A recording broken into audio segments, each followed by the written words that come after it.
আসসালামু আলাইকুম সুপ্রিয় দেশবাসী। ভারত থেকে সরকার 1700 কোটি টাকার ডিজেল কিনছে। ভারত থেকে কেন ডিজেল কিনতে হবে? ডিজেল কিনতে হবে আমেরিকার কাছ থেকে।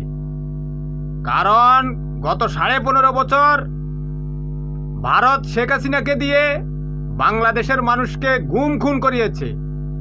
বাংলাদেশের সমস্ত টাকা পয়সা সোনা সব লুট করেছে।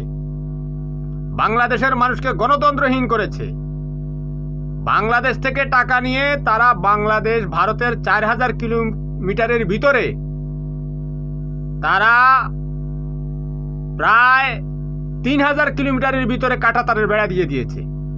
বাংলাদেশের খেয়ে পড়ে বাংলাদেশ থেকে টাকা নিয়ে তারা নাকি আমাদের বন্ধু প্রতিবেশী, তারা চারদিক দিয়ে আমাদেরকে কাঁটাতারের বেড়া দিচ্ছে। আমেরিকা সবসময় বাংলাদেশের মানুষের পক্ষে ছিল।